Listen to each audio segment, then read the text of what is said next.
Si Nora ay isang 25 years old na babae mula sa isang simpleng baryo sa probinsya. Lumaki siyang nakikita ang kanyang mga magulang, sina Mang Densyo at Aling Belen, na nagtutulungan sa pagtustos ng kanilang mga pangangailangan.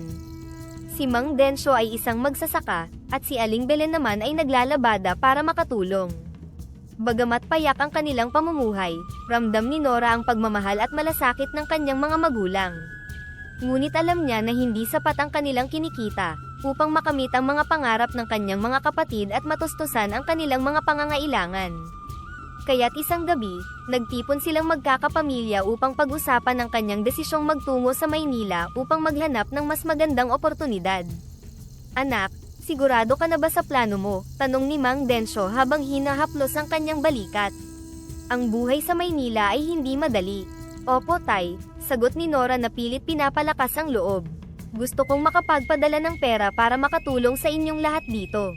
Pangarap ko pong makita kayong hindi na masyadong nagpapagod at nagsasakripisyo para lang maitawid ang bawat araw." Napatingin sa kanya si Aling Belen at bahagyang ngumiti. "Naiintindihan namin ang hangarin mo, anak. Pero sana alalahanin mo rin na hindi ka nag-iisa. Lagi ka naming ipagdadasal ng tatay mo. Sana, anak, huwag mong kakalimutan kung saan ka nanggaling," dagdag ni Mang Densyo. "Alam kong kaya mong lagpasan ang hirap, pero mag-ingat ka palagi sa bawat desisyon mo. Babalik ka rito, nak, at tiyak akong marami kang may kukwento sa amin." Matapos ang mainit na pagpapaalam at pangakong mag-iingat, umalis si Nora kinabukasan sakay ng bus papuntang Maynila. Sa kabuuan ng biyahe, damang-dama niya ang pagkamangha at pag-aalala habang nakatingin sa mga tanawin. Iniisip niya ang kanyang pamilya, lalo na ang mga sakripisyo ng kanyang mga magulang. Para sa kanila ito, sabi niya sa sarili, pinapakalma ang kanyang kaba. Pagdating niya sa Maynila, sinalubong siya ng init ng araw at ingay ng mga sasakyan. Para sa isang tulad niya na lumaki sa probinsya, tila napakalaki ng mundo sa syudad. Sinikap niyang maging matatag, at sa kanyang unang araw ng trabaho, pumasok siya sa bahay ng kanyang bagong amo na si Ma'am Loida, isang babaeng mayamang kilala sa kanilang lugar bilang istrikto at hindi madaling magtiwala. "Nora, ito ang magiging kwarto mo," malamig na sabi ni Ma'am Loida habang tinuturo ang maliit na silid sa likod ng malaking bahay. "Hindi ko kailangan ng maraming tanong. Ang kailangan ko lang ay mabilis na kilos at walang reklamo." "Opo, Ma'am Loida," magalang na sagot ni Nora habang sinusubukang maging magaan ang kanyang boses. Ngunit nararamdaman niya ang bigat ng mga mata ng kanyang amo na tila tinitingnan ang bawat galaw niya. "Kailangan bang ituro ko pa ang lahat ng dapat mong gawin?" matalim na tanong ni Ma'am Loida nang maramdaman niyang natigilan si Nora. "Hindi na po, Ma'am Loida," sagot ni Nora, pilit na ngumiti at iniiwasan ang kaba sa kanyang dibdib. "Alam ko po ang mga gawain bilang yaya. Aalagaan ko po ang mga bata at sisiguraduhin na maayos ang bahay." "Yan ang gusto kong marinig," sagot ni Ma'am Loida na hindi man lang ngumingiti. "At tandaan mo, hindi ako nagbabayad para sa mga palpak na trabaho." Habang naglalakad si Nora pabalik sa kanyang silid, hindi niya mapigilan ang makaramdam ng kalungkutan at pangungulila. Ganito ba talaga ang buhay dito? Tanong niya sa sarili. Naalala niya ang mga yakap ni Mang Densyo at Aling Belen at ang kanilang mga bilin na mag-iingat at maging masipag. Ngunit sa kabila ng kanilang mga bilin, nakaramdam siya ng lungkot na tila nagpapabigat sa kanyang puso. Gabi-gabi, matapos ang lahat ng trabaho sa bahay, natutulog si Nora na may mga luhang tumutulo sa kanyang pisngi. Ang mga alaala ng kanyang tahanan, ang tunog ng mga insekto sa gabi sa probinsya, at ang masayahing tinig ng kanyang mga kapatid ang bumabalik sa kanyang isipan. Pilit niyang pinapakalma ang sarili, ngunit sa bawat gabi, nadarama niya ang bigat ng kanyang kalungkutan at takot. Isang gabi, habang nakahiga sa kanyang maliit na kwarto, narinig niya ang iyak ng isa sa mga bata sa kabilang silid. Agad siyang bumangon at nagmadaling puntahan ang bata. Nakita niyang si Mika, ang 5 taong gulang na anak ni Ma'am Loida, ay nagising mula sa isang masamang panaginip. "Ate Nora," sambit ng bata, humahagulgol habang nakayakap kay Nora. "Masamang panaginip po, takot na takot ako." "Huwag ka nang matakot, nandito ako, Mika. Huwag kang mag-alala, hindi ka na nag-iisa," mahinang sabi ni Nora habang hinahaplos ang likod ng bata. "Basta lagi mo lang tandaan, nandito ako para sa'yo." Habang pinapatahan niya si Mika, naramdaman ni Nora ang isang kakaibang init sa kanyang puso. Sa kabila ng hirap na nararanasan niya, may kakaibang ligaya siyang nadarama sa tuwing nakakapagbigay siya ng comfort sa mga bata. Ito ang dahilan kung bakit ako naririto, bulong niya sa sarili. Kaya ko ito, para sa kanila at para sa pamilya ko. Kinabukasan, pagkatapos niyang iligpit ang mga laruan ng mga bata, muling sumulpot si Ma'am Loida, at napansin niyang may ilang laruan na hindi pa nakaayos sa shelves. Nora, anong klaseng paglilinis ito? Hindi ba kita binabayaran para sa maayos na trabaho? Galit na sabi ni Ma'am Loida habang pinapakita ang isang laruan sa sahig. Nako, pasensya na po Ma'am Loida. Hindi ko po sinasadya, ililigpit ko na po agad, sabi ni Nora habang iniwasan ang makipagtitigan sa amo upang hindi mahalata ang kanyang kaba.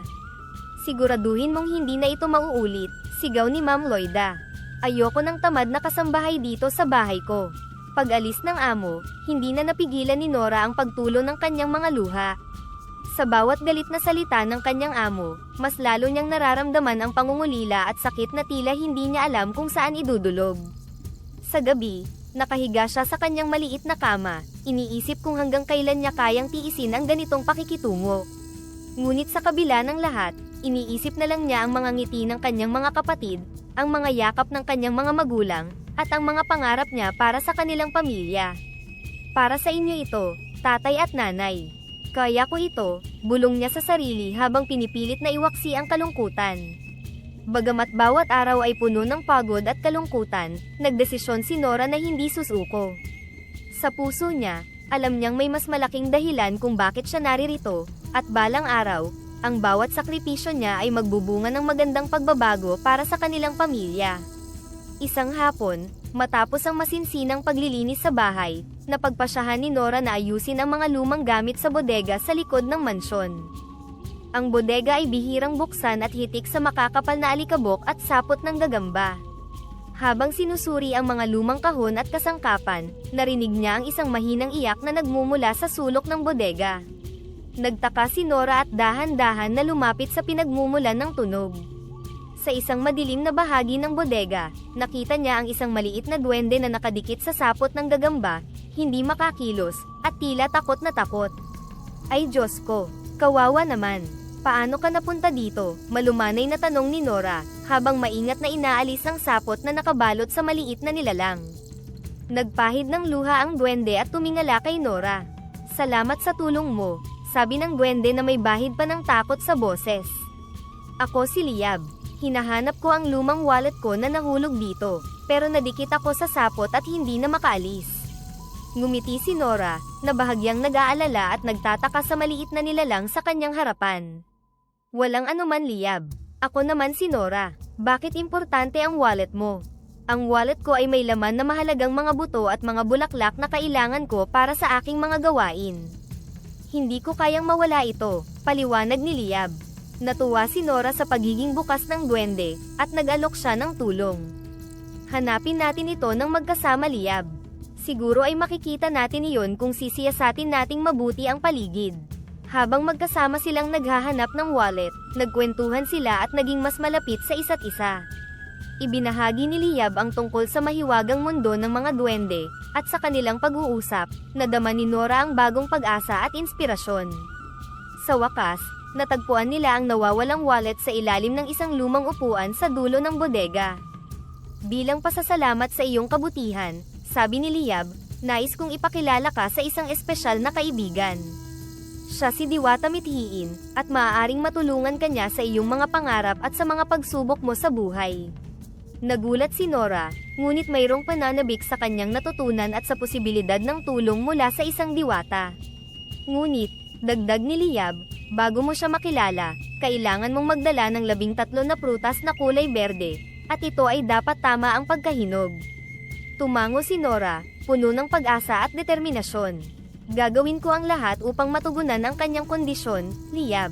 Maraming salamat sa pagtitiwala. Nagpaalam si Liab at nagbigay ng tagubilin na bumalik si Nora sa bodega kapag nakumpleto na ang mga prutas.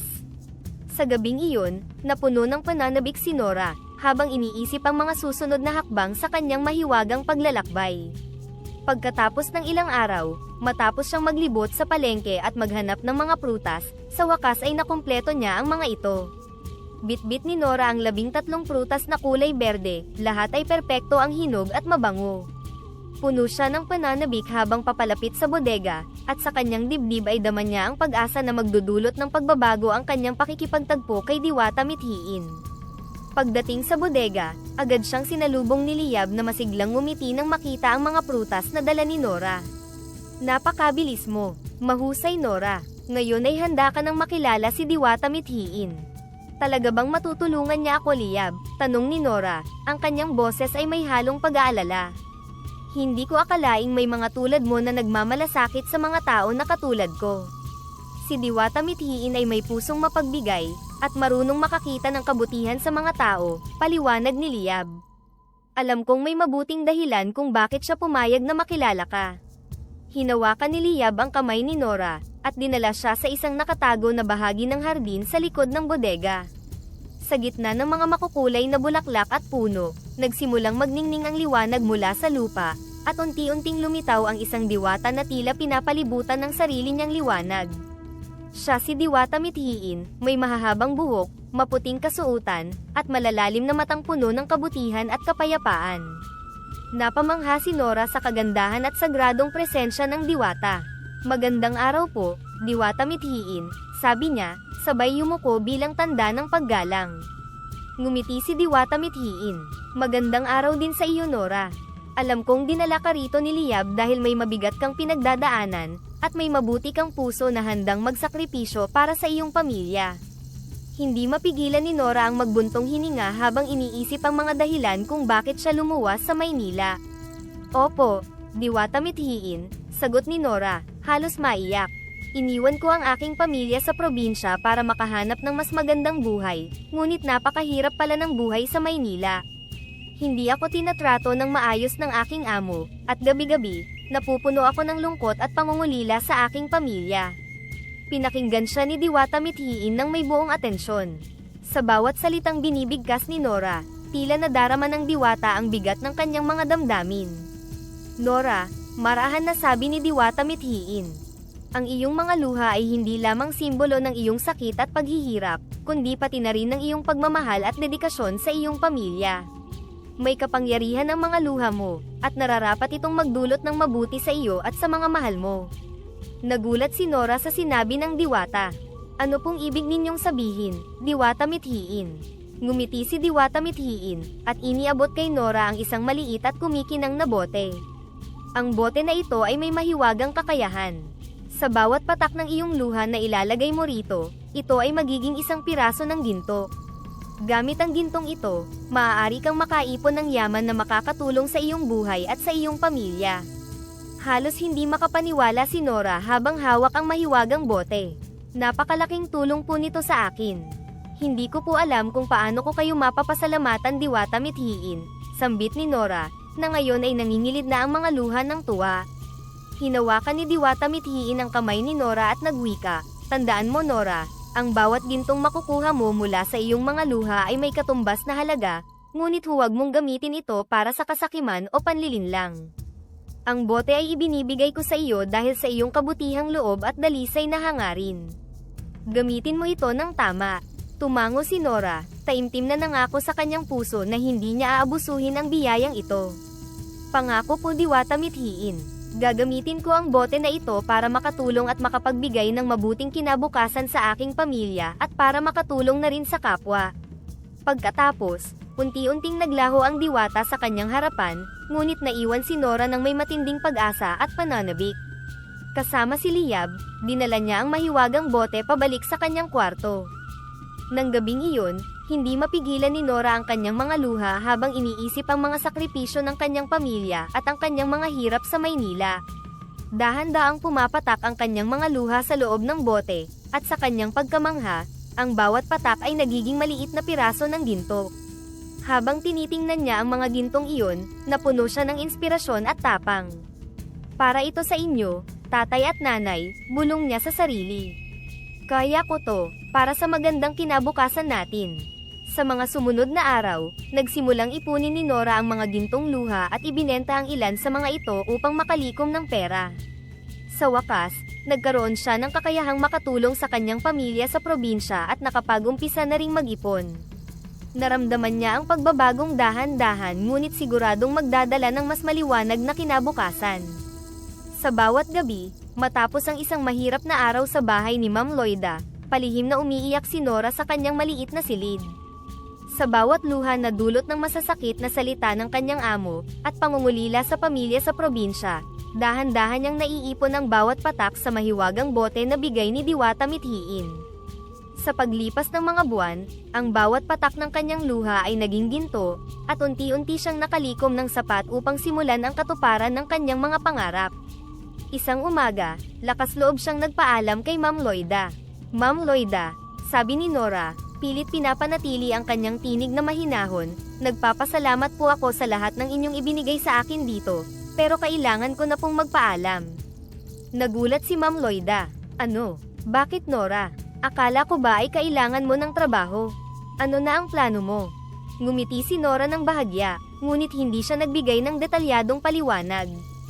Hindi ba't sapat ang binibigay ko sa iyo dito? Tanong ni Ma'am Loida, halatang naguguluhan at may halong galit sa boses.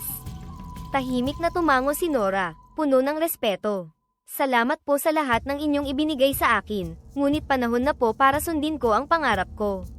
Bagamat may pagtataka at bahagyang inis si Ma'am Loida, tinanggap niya ang desisyon ni Nora. Tahimik na lumabas si Nora ng mansyon, dala ang kanyang mga naipon mula sa gintong luha. Sa mga sumunod na araw, gamit ang kanyang ipon, naghanap si Nora ng isang maliit na pwesto sa lungsod upang magsimula ng negosyo. Nagsimula siya ng isang simpleng grocery store na may layuning magbigay ng abot-kayang produkto at tapat na serbisyo. Hindi niya sinabi sa kahit sino ang tungkol sa mahiwagang bote, at tahimik niyang inihanda ang kanyang tindahan para sa pagbubukas. Sa unang araw ng kanyang grocery store, may halong kaba at saya si Nora habang inaasikaso ang kanyang mga unang customer. Magandang araw po, ano pong maitutulong ko sa inyo? Bati ni Nora sa isang matandang babae na tila nag-aatubili. Magkano ba ang bigas mo rito, iha? Baka mahal dahil bagong bukas ang tindahan mo, tanong ng matanda. Ngumiti si Nora at magalang na sumagot. Huwag po kayong mag-alala, mura lang po ang mga presyo dito upang makatulong sa inyong lahat. Habang dumadami ang mga customer sa kanyang tindahan, unti-unting napalapit si Nora sa komunidad. Nakita ng mga tao ang kanyang dedikasyon sa pagbibigay ng magandang serbisyo at murang produkto, kaya naman naging suki na sila sa kanya. Sa bawat ngiti at pasasalamat na natatanggap niya mula sa mga tao, nadama ni Nora ang ginhawa at katuparan na hindi niya naramdaman sa mansyon ni Ma'am Loida. Isang gabi, bumisita si Liab upang kamustahin si Nora. Nora, bati ni Liab, masayang nakangiti. Mukhang masaya ka rito sa iyong tindahan. Oo Liab, sagot ni Nora, ang kanyang mga mata ay puno ng kasiyahan. Masaya ako na natupad ko ang pangarap kong makapaglingkod at makatulong sa mga tao. Ngumiti si Liab. Nora, ang tagumpay na ito ay bunga ng iyong pagsisikap at kabutihang loob. Alam kong malayo pa ang iyong mararating. Habang patuloy na umuunlad ang kanyang negosyo, naramdaman ni Nora na ang bawat gintong patak ng kanyang luha ay nagbigay daan sa kanyang pangarap, at sa magandang kinabukasan ng kanyang pamilya. Ngayon, sa bawat ngiti ng kanyang mga customer at bawat araw ng paglilingkod, alam niya na tama ang kanyang tinahak na landas. Dahil sa tagumpay ng kanyang unang tindahan, naisip ni Nora na panahon na para palawakin ang kanyang negosyo. Nakita niya kung paano tinangkilik ng mga tao ang kanyang grocery store dahil sa abot-kayang presyo at magandang serbisyo.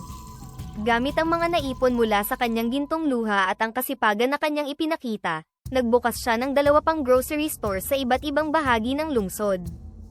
Hindi nagtagal, nakilala ang mga grocery store ni Nora. Marami ang humanga sa kanyang sipag at dedikasyon, at siya'y nakilala bilang isang negosyanteng may malasakit sa mga tao.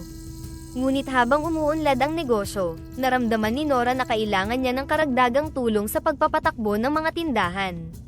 Kaya't naisipan niyang sunduin ang kanyang mga magulang mula sa probinsya. Isang araw, dumating si Mang Densyo at Aling Belen sa lungsod, punong-puno ng saya at pagkamangha sa natamo ng kanilang anak. Nang makita nila ang unang tindahan ni Nora, hindi mapigilan na magulat ni Aling Belen. Anak, hindi kami makapaniwala. Noon, iniisip lang natin ang simpleng pamumuhay sa probinsya. Pero ngayon, Ikaw na ang nagpapatakbo ng mga grocery store na ito, sambit ni Aling Belen, ang kanyang boses ay puno ng pagmamalaki. Ngumiti si Nora at niyakap ang kanyang ina. Salamat po nanay. Hindi ko po makakamtan ito kung hindi dahil sa inyong suporta at inspirasyon. Kaya't gusto ko pong magkasama na tayong lahat dito sa lungsod para magtulungan tayo sa pagpapatakbo ng negosyo. Napatango si Mang Densyo habang iniikot ang paningin sa tindahan. Anak, kahit kailan ay hindi kami nag-alinlangan na magtatagumpay ka. Nasa iyo ang sipag at malasakit sa mga tao. Kasama ang kanyang mga magulang, bumalik si Nora sa tindahan at ipinakilala sila sa mga trabahador na kinuha niya upang matulungan siya sa tindahan. Ang mga trabahador ay mga taong mula rin sa probinsya, na katulad ni Nora ay naghahanap ng mas magandang oportunidad sa lungsod. Masaya ang mga customer hindi lamang dahil sa mababang presyo, kundi sa palakaibigang staff ng mga grocery store. Madalas silang magpasalamat sa kababaang loob at magandang serbisyo ng tindahan ni Nora.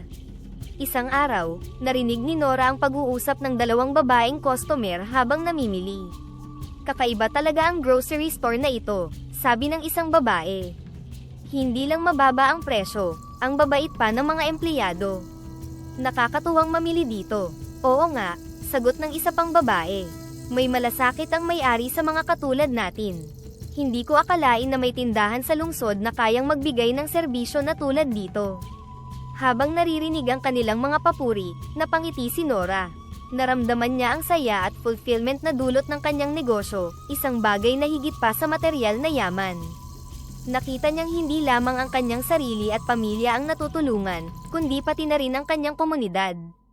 Nang makita ni Mang Densyo ang mga customer na masayang bumabalik, lumapit siya kay Nora at pabulong na sinabi, "Anak, napakasarap sa pakiramdam na makita ang mga tao na masaya sa serbisyo na binibigay mo sa kanila." Ngumiti si Nora, "Opo tay. Dito ko po nararamdaman na bawat sakripisyo ay sulit. Hindi lang para sa atin ito, kundi para rin sa lahat ng nangangailangan." Patuloy na pinalago ni Nora ang kanyang negosyo, kasama ang kanyang mga magulang at masipag na mga trabahador. Sa bawat araw na lumilipas, lalo siyang minamahal ng mga tao. Ang kanyang mga grocery store ay hindi lamang naging lugar ng pamimili, kundi lugar din ng pag-asa at pagtutulungan. Habang patuloy na nagtatagumpay ang mga tindahan ni Nora, nakarating ang balita ng kanyang kasaganahan kay Ma'am Loida, ang dating amo niya. Labis ang inggit ni Ma'am Loida nang malamang si Nora, na dati niyang yaya, ay isa ng kilalang negosyante sa lungsod. Hindi niya matanggap na ang dating simpleng empleyado ay malayo na ang narating, at ngayon ay tinatangkilik ng maraming tao. Hindi ito makatarungan, bulong ni Ma'am Loida sa sarili habang binabasa ang isang artikulo tungkol sa mga tindahan ni Nora. Paano nangyari ito? Ako ang mas may pera at impluwensya, pero siya ang pinupuri ng lahat. Sa labis na inggit, nagpasya si Ma'am Loida na magtayo ng sarili niyang grocery store sa parehong komunidad. Ginamit niya ang kanyang yaman upang magpatayo ng isang magarang tindahan, na mas malaki kaysa sa tindahan ni Nora. Nang araw ng pagbubukas, inanyayahan niya ang mga tao sa komunidad, tiwala na maakit niya ang mga dating customer ni Nora. "Magandang araw sa inyo," sabi ni Ma'am Loida sa mga taong dumalo. "Alam kong marami sa inyo ang naghahanap ng dekalidad na produkto, kaya narito ang aking tindahan.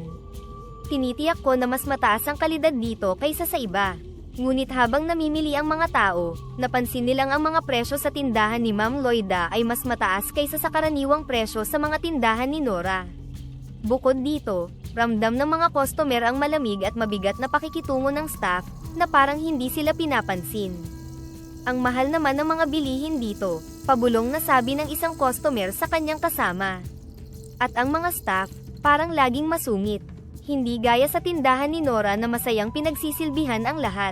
Narinig ito ni Ma'am Loida, at agad siyang lumapit sa mga customer. "Kung nagrereklamo kayo sa presyo, baka hindi ito ang tamang grocery store para sa inyo," sabi niya ng may kasungitan, halatang hindi natuwa sa mga reklamo. Dahil sa ganitong pakikitungo, unti-unting lumiit ang bilang ng mga customer sa tindahan ni Ma'am Loida. Ang dating pag-asa niyang makakukuha siya ng maraming tao ay napalitan ng kabiguan at pagkadismaya. Isang hapon, pumunta si Ma'am Loida sa tindahan ni Nora upang tingnan kung bakit mas tinatangkilik ito. Nakita niyang masaya at masigla ang mga tao habang namimili, at ang mga staff ay maghiliw na nag-aasikaso sa kanila. Ramdam ang pagmamalasakit at pagpapahalaga sa bawat customer. Habang tinitingnan ito, lumapit sa kanya si Nora, nagulat nang makita ang dati niyang amo. Ma'am Loida, magandang araw po, bati ni Nora ng may respeto, ngunit halata ang pagkalito sa kanyang mukha. Kumusta po kayo? Ngumiti si Ma'am Loida, pilit na nagtatago ng kanyang damdamin. Nakita kong masaya ang mga tao rito sa tindahan mo, Nora, sabi niya, bahagyang nagpipigil ng inis. Ano bang sikreto mo at nagtagumpay ka ng ganito? Ngumiti si Nora at mahinahon na sumagot. Wala naman pong sikreto, Ma'am Loida. Ginagawa ko lang po ang alam kong tama. Sinisigurado ko pong mura ang presyo at maganda ang serbisyo para sa lahat. Gusto ko pong maramdaman ng mga tao na importante sila sa akin. Napaisip si Ma'am Loida sa sinabi ni Nora. Hindi lang pala tungkol sa yaman at laki ng tindahan ang mahalaga sa negosyo, naisip niya. Ngunit hindi niya matanggap ang kanyang pagkakamali. Tumalikod siya at naglakad palabas ng tindahan ni Nora, puno ng sama ng loob. Nang bumalik si Ma'am Loida sa kanyang grocery store, napagtanto niyang hindi siya maaaring magtagumpay sa pagnenegosyo kung puro pagmamataas at pagkukumpara sa iba ang kanyang isasaisip. Ngunit sa kabila ng mga natutunan na ito, mahirap para sa kanya na itama ang kanyang mga gawi at pakikitungo. Dahil sa mataas na presyo at hindi magandang pakikitungo, unti-unting bumaba ang bilang ng kanyang mga customer. Marami ang bumalik sa tindahan ni Nora, kung saan mas maganda ang kanilang karanasan at mura ang mga bilihin. Habang tumatagal, dumaranas ng pagkalugi ang tindahan ni Ma'am Loida, at sa loob ng ilang buwan, kinailangan niya itong isara. Samantala, patuloy na umunlad ang negosyo ni Nora, at lalo siyang minahal ng komunidad. Sa bawat customer na kanyang napagsisilbihan ng may malasakit at respeto, naramdaman ni Nora ang tunay na tagumpay na hindi nasusukat sa pera, kundi sa pagmamahal at pagtitiwala ng kanyang mga kababayan. Habang umuunlad ang mga tindahan ni Nora, napansin niyang marami sa kanyang mga customer, lalo na ang mga single mom, ay nahihirapan sa kanilang trabaho dahil sa pangangailangan na mag-alaga ng kanilang mga anak. Bilang isang taong nakaranas ng hirap at sakripisyo, at bilang isang dating yaya na pinahalagahan ang pag-alaga ng mga bata, nauunawaan ni Nora ang kanilang sitwasyon. Nadama niya ang hangaring makatulong sa mga ina na nais magtrabaho ng maayos, ngunit may pangamba dahil sa kanilang mga anak. Isang gabi, habang nag-uusap sina Nora at ang kanyang mga magulang, inilabas niya ang ideya ng pagtatayo ng isang daycare center. Nay, Tay, sabi ni Nora, puno ng pananabik, naiisip ko pong magtayo ng isang daycare center para sa mga single mom at mga magulang na nahihirapang mag-alaga ng kanilang mga anak habang nagtatrabaho. Nagulat si Aling Belen, ngunit agad niyang nakita ang kabutihan ng plano ng anak. Napakagandang ideya yan, anak. Maraming ina ang nangangailangan ng tulong na iyan. Alam mo, hindi lang negosyo ang ginagawa mo, kundi pagtulong din sa iyong kapwa. Ngumiti si Mang Densyo at nagpatuloy, tama ang nanay mo. Ang dami mong natutulungan sa tindahan, at sigurado akong maraming bata ang magiging ligtas at masaya sa daycare mo. Pero, siguradong handa ka na ba?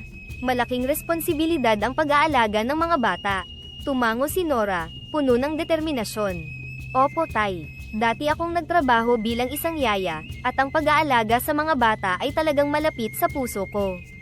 Kaya masaya ako at excited na gawin ito.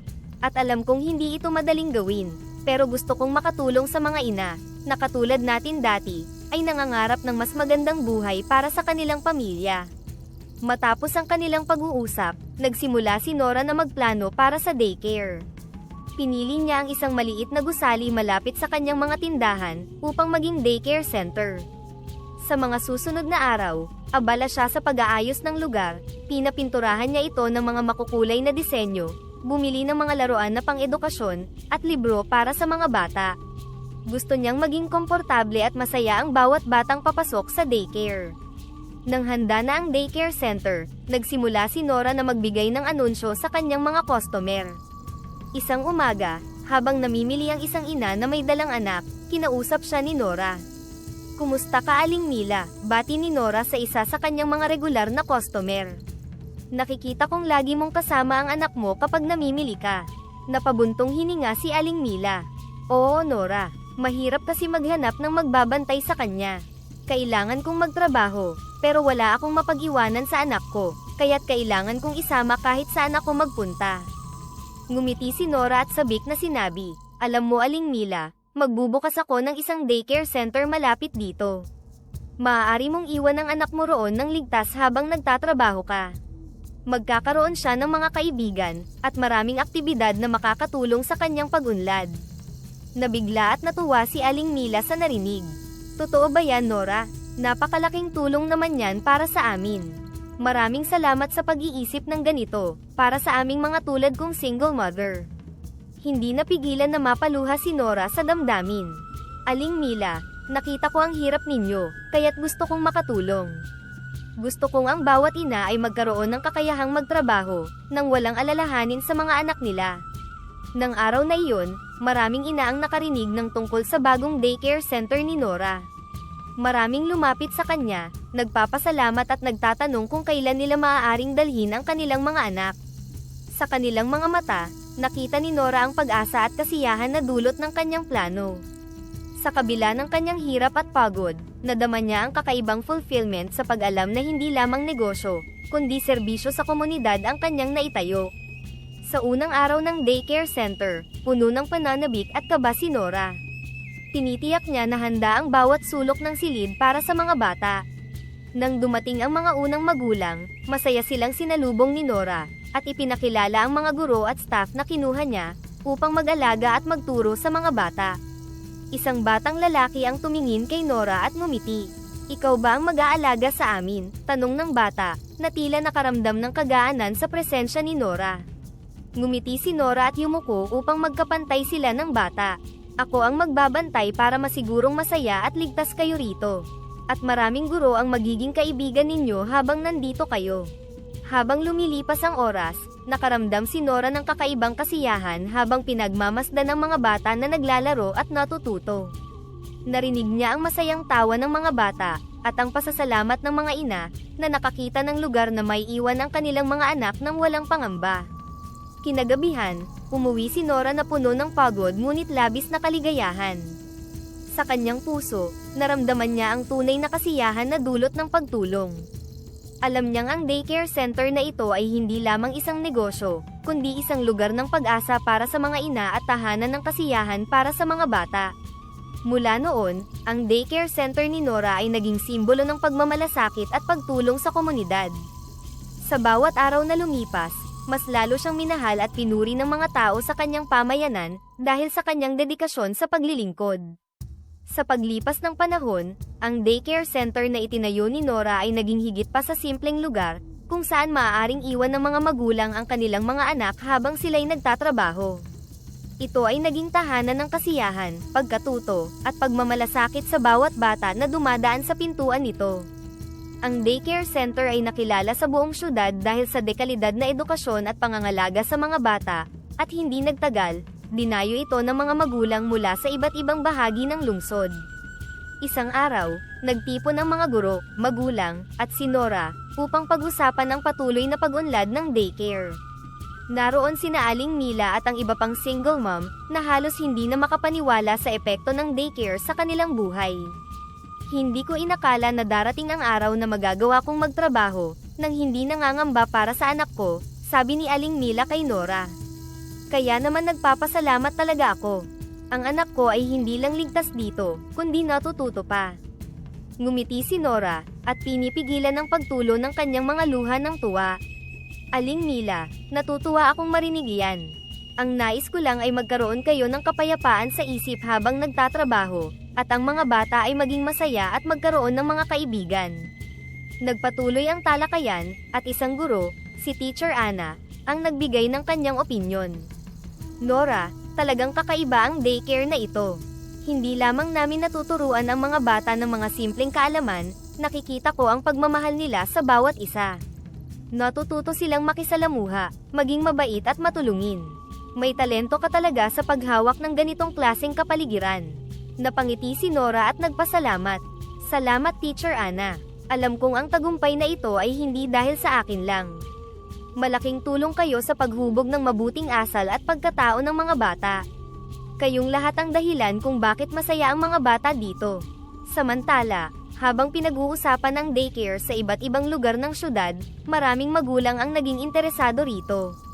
Isang ina na taga-kabilang bayan ang tumawag upang magtanong tungkol sa daycare. Magandang araw po, ako si Leah. Narinig ko po ang tungkol sa daycare nyo mula sa mga kapitbahay ko. Sabi nila'y iba ang pagmamalasakit na ibinibigay nyo sa mga bata, at pati ang mga aralin ay nakakaangat. Gusto ko rin pong ipa-enroll ang anak ko rito kahit medyo malayo kami. Narinig ito ni Nora at agad na naramdaman ang pagmamalaki sa ginawa ng kanilang daycare. Maraming salamat po sa inyong tiwala, Ma'am Leah. Bukas po kami upang tanggapin ang bawat bata, at sisiguraduhin naming sila ay magiging ligtas at masaya habang kayo'y abala sa inyong trabaho. Dahil sa patuloy na lumalaking reputasyon ng daycare, dumami ang mga bata, at kinailangan ni Nora na kumuha ng karagdagang mga guro at staff, upang masiguro ang kalidad ng serbisyo. Ngunit sa kabila ng pagdami ng mga bata at hamon ng pang-araw-araw na operasyon, hindi nakalimutan ni Nora ang dahilan ng kanyang pagbuo ng daycare, ang kanyang malasakit sa mga magulang, at ang kanyang pagmamahal sa mga bata. Isang hapon, habang nagbabantay si Nora sa mga bata, lumapit sa kanya si Teacher Anna na may kasamang batang lalaki na tila may gustong sabihin. Ma'am Nora, sabi ni Teacher Anna, itong si Joshua ay may gustong sabihin sa iyo. Tumayo ang bata, mahiyain ngunit nakangiti, at tumingin kay Nora.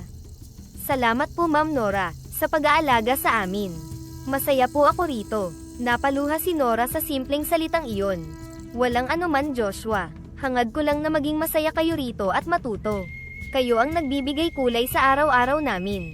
Habang lumilipas ang mga buwan, ang daycare ni Nora ay patuloy na umani ng papuri mula sa mga magulang, mga guro, at maging sa lokal na pamahalaan. Nagsimulang magsagawa ng pagbisita ang mga opisyal ng bayan, upang suriin ang daycare at napahanga sila sa kalinisan, kaayusan, at kaligayahan ng mga bata sa loob. Ma'am Nora, sabi ng isang opisyal habang naglilibot sa daycare, talagang kamangha-mangha ang daycare na ito. Hindi lamang ito isang lugar para sa mga bata, ito ay isang modelo ng mabuting pamamalakad at malasakit sa komunidad. Ikinararangal namin ang pagkakaroon ng ganitong pasilidad sa syudad.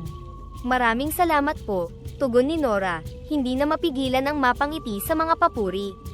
Ito po ang aking pangarap, at natupad dahil sa suporta ng mga guro, magulang, at ng komunidad na nagtitiwala sa amin. Kinagabihan, habang nagpapahinga sa kanyang bahay, inisip ni Nora ang lahat ng tagumpay na natamo ng daycare. Hindi niya akalaing ang simpleng pangarap na makatulong sa mga single mom, ay magiging ganito kalaki at kahalaga sa komunidad. Napagtanto niyang ang tunay na tagumpay ay hindi lamang nasusukat sa pera o yaman, kundi sa bawat ngiti ng mga bata at pasasalamat ng mga magulang na natutulungan niya. Napuno ng pag-asa ang puso ni Nora. Sa kabila ng kanyang pinagdaanan at mga sakripisyo, alam niyang ang lahat ay naging sulit.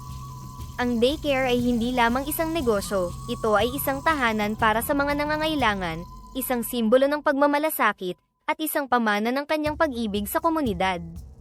Isang tahimik na gabi, habang nagmumuni-muni si Nora sa sala ng kanyang bagong tahanan, isang mahinang kislap ng liwanag ang unti-unting lumitaw sa sulok ng silid. Lumalim ang gabi, at kasabay nito ay ang paglitaw ni Diwata Mithiin at ng duwendeng si Liab, na tila ba mga lumang kaibigan na bumisita para magbigay ng suporta at gabay.